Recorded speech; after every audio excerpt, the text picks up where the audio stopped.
Marlène, Marco et Jean-Claude te présentent avec beaucoup de joie dans le besoin. La référence est le 15, versets 14 et 15.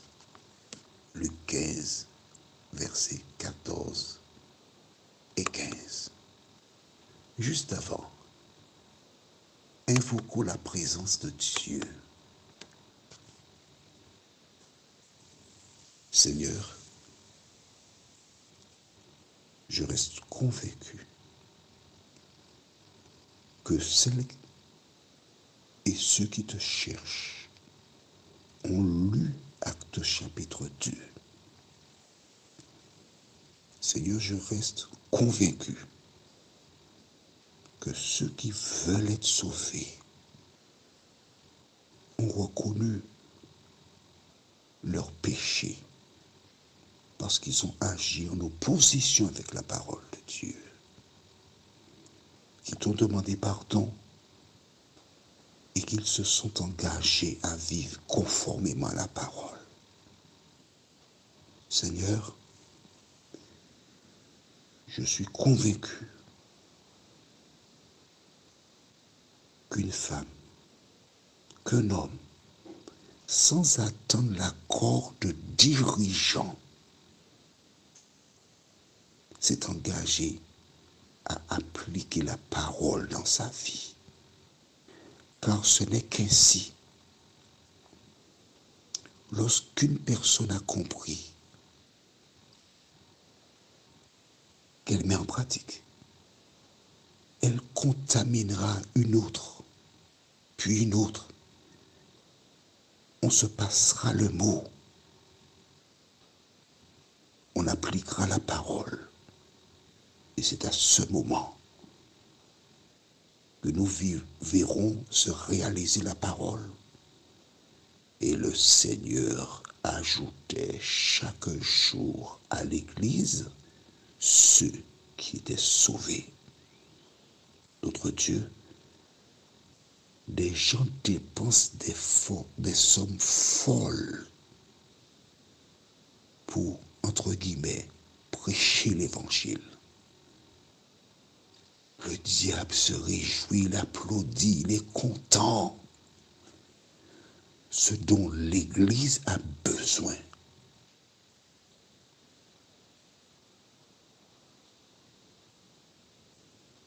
c'est d'obéir à la parole, de suivre la règle que nous trouvons dans Acte 2 à partir du verset 40 jusqu'au verset 47. Seigneur, tu nous as tout donné. Et le diable nous a tout repris, comme dirait une chanson. Aide-nous à cesser de suivre nos penchants. Aide-nous à cesser d'agir comme bon nous semble. Nous t'avons prié au nom de Jésus. Et pour ta gloire éternelle. Amen. Je t'ai dit qu'un jour que je te dirai comment prier. Tu te rappelles? Ah, si tu as le cahier, tu as la date. Je te rappelle que tu as l'université. Et à ce titre, il faut noter. Alors, lors de notre prochaine étude, je vais faire une petite parenthèse pour te montrer comment, quel temps utiliser pour la prière. D'accord? Ce sera pas long, mais ce sera instructif. Tu as le cahier, tu vas noter, tu verras. Alors, rappelle-toi, nous avons vu que Luc 15, verset 13, la première partie. Maintenant, on va lire la suite et nous irons jusqu'au verset 15. C'est bon? On y va. Luc 15, les versets 13 jusqu'à 15. Peu de jours après, le plus jeune fils, ayant tout ramassé, partit pour un pays éloigné, où il dissipa son bien en vivant dans la débauche. Lorsqu'il eut tout dépensé, une grande famine survint dans ce pays et il commença à se trouver dans le besoin. Il alla se mettre au service d'un des habitants du pays, qu'il envoya dans ses champs garder les pourceaux. Ça va être ici. Peu de jours après, le jeune homme s'est levé et est parti. Où a-t-il été? Il a été dans un pays comment? Éloigné. Éloigné. C'est-à-dire loin de la ville où il résidait. On va prendre un exemple. Il a laissé la Martinique, ou la Guadeloupe, ou la Guyane, et il s'est rendu en métropole. Vraiment éloigné. Mais en même temps qu'il s'est rendu dans ce pays éloigné, il a voulu s'éloigner de son père. Est-ce que tu suis? Il faut suivre. Il ne faut pas te perdre en chemin. Reste avec moi. Il est arrivé. Il a regardé les tenues vestimentaires. Il a regardé les soirées. Et il est entré à fond la caisse là-dedans. Aïe, aïe, aïe, aïe, aïe, aïe, aïe, aïe. C'est maintenant que je commence à vivre. Maman, regardez-moi des choses que j'ai perdues. Ah, voici, c'est la vie. La Bible déclare qu'il commença à vivre comment? Dans la débauche. Maintenant, je voudrais te poser une question. Le garçon était chez son père, il était en sécurité. Pourquoi a-t-il voulu partir? Il était bien. C'est parce qu'il avait entendu, probablement. C'est parce qu'il avait vu des personnes. Il y avait quelque chose qui l'avait interpellé, attiré. C'est pour cela qu'il a manifesté le désir de partir. En clair, ce n'est pas du jour au lendemain qu'il a pris la décision. Il a été amorcé. L'ennemi a préparé un piège.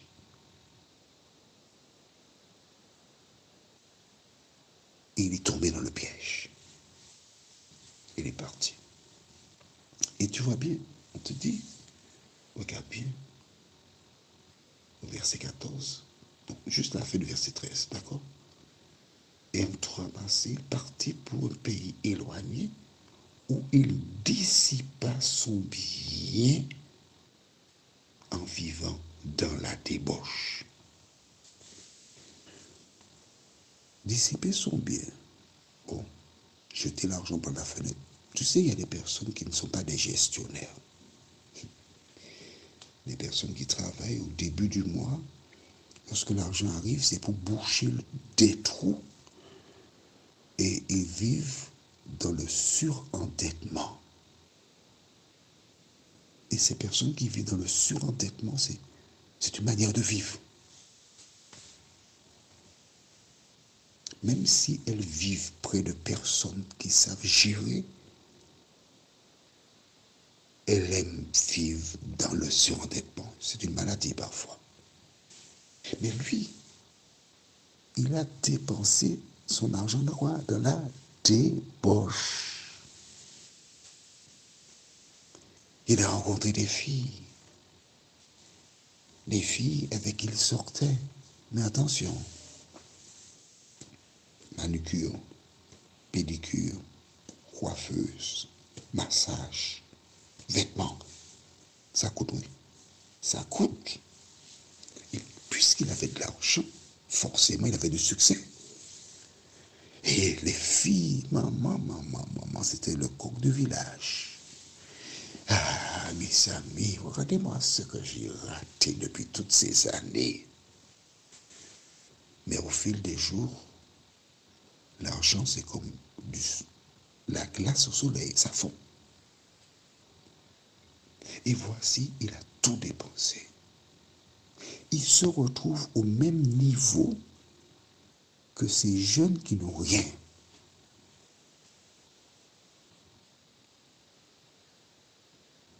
Il se tourne vers ses amis, en fait, les personnes qui bénéficient de ces largesses. Écoute, j'ai un petit souci là. Si tu peux me passer 10 balles, s'il te plaît. Je suis désolé, moi je venais te voir pour que tu me passes 20 balles.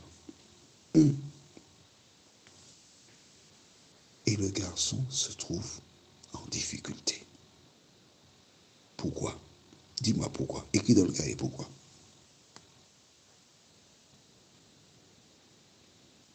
Pourquoi? Parce qu'il a laissé la maison de son père. C'est une réponse. Mais encore. Parce qu'il avait des vices en lui. Mais oui, c'est ça. Je te reconnais. Mais encore. La réponse, tu ne me l'as pas encore donnée. La réponse est simple. Parce que l'ennemi a préparé un piège et il est tombé dans le piège de l'ennemi. C'est ce que beaucoup de personnes oublient.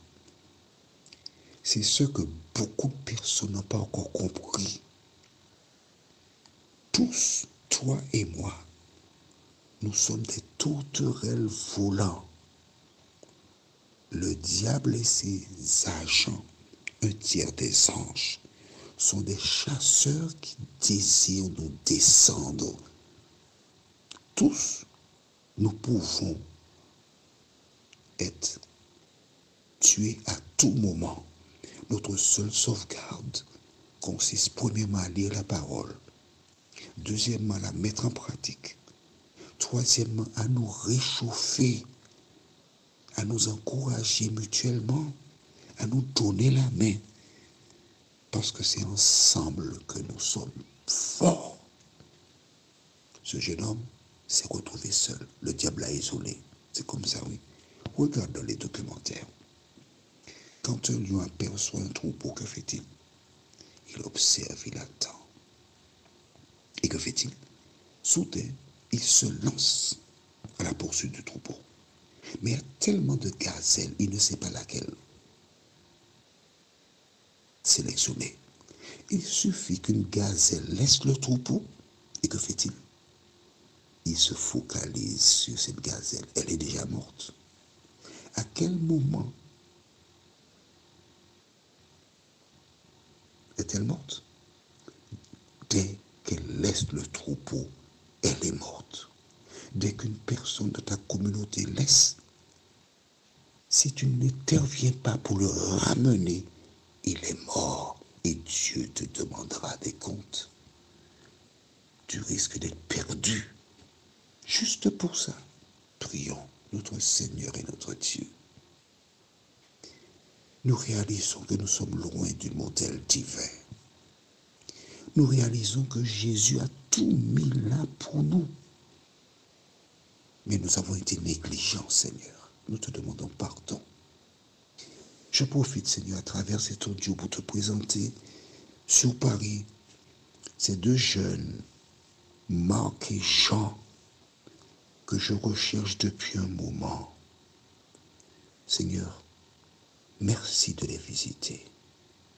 Merci de continuer de répandre ta paix sur eux. Au nom de Jésus, pour ta gloire éternelle. Amen. Notre thème est « Personne ne lui en donnait ». Nous lirons dans Luc 15, verset 16. Personne ne lui en donnait. Luc 15, verset 16. Il me tarde de te retrouver. Tu sais ça? Je tiens beaucoup à toi.